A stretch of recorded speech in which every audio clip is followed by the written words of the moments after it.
Hi, YouTube. This is Winona. I just wanted to present a commentary on a very good book called Faces of a Religious Demon. Um, Perhaps one of the best books that I've ever read, ever. And I have read a lot of books. I'm an avid reader. And what I like about Pam's book is that she goes into detail to describe the many masks of a religious spirit. Now, we all have heard of religious spirits and religious demons. I'm not sure that a lot of us are aware of just how crafty the enemy has become in masking a religious spirit, and the way that a religious spirit manifests itself is can be manyfold. It can mask itself in many different forms. And what Pam does in her book is unmask the many ways that a religious demon can manifest itself. And so I would recommend this book to anyone who is interested in knowing more about the Jezebel spirit and the religious spirit that is operating heavily in the church system today. And one point in particular, I'm going to go through 3 points that really stuck out with me in Faces of a Religious Demon. And one of the main ones that really stuck with me was the trap of the enemy to get people in the church to argue and debate over whether women are in fact called to ministry or not. I basically, my stance has been that I don't debate over it, but I like the way that Pam approached the topic in Faces of a Religious Demon. And I'm going to go ahead and read just a small excerpt so that you could see exactly where she was going with this.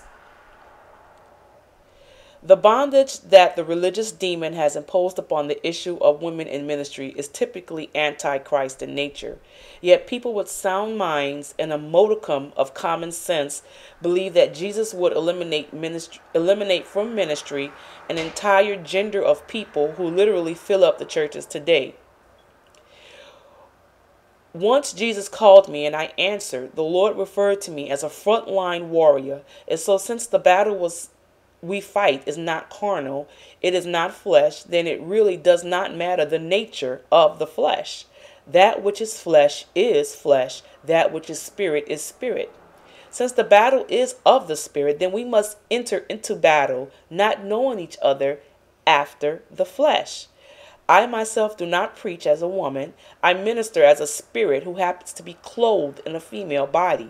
This is embodied in the Lord's words regarding worshiping Him in spirit. A part of worshiping Him in spirit is also to preach in spirit, to teach in spirit, to pray in spirit, and so on. In order to eliminate more than half of the Lord's army, the religious demon uses the meanness of church diehards who major or minors, taking advantage of spiritually blind churchgoers' concentration on flesh.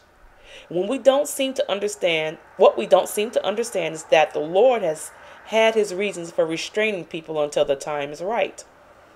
And, you know, she just goes into it really, really profoundly. And, I agree with her that we do major on the minors on this issue of women in ministry. We need to stop arguing and debating over, oh, can a woman preach, or can a woman pastor, or can a woman be an apostle or a bishop? And we need to actually look at each other and view each other and see each other by the Spirit. And when we do that, we won't be caught up in debates and foolishness and arguments over whether a woman is called to preach or not. And when I come across, I call it a religious spirit, a man who insists that a woman cannot be used of God in that capacity, I know right away it's a religious spirit.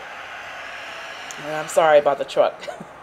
But I know right away that it's a religious spirit in operation, because that person is automatically negating that who God can use by looking at them in the flesh. So they're not in the spirit. They're not walking in the spirit. I don't care what gifts that they operate in. I don't care what they say. I don't care who they pastor or what. They are operating in a religious spirit. And when you come across a spirit like that, and they have women out there that don't believe that women could be used in church leadership. I don't want to say church because we're not dealing with an institution of church. We're dealing with the ministry.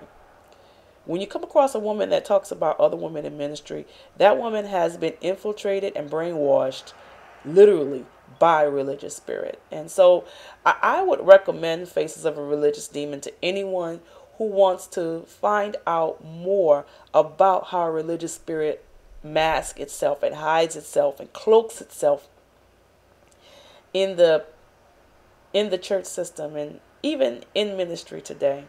So, you have to get this book. This is like an awesome book. And if you want a copy of the book, I've put a link at the bottom where you could go to a website, endtimeebooklibrary.com, and purchase a copy. And we have many great books at the library, but Faces of a Religious Demon is my personal favorite. Take care and God bless.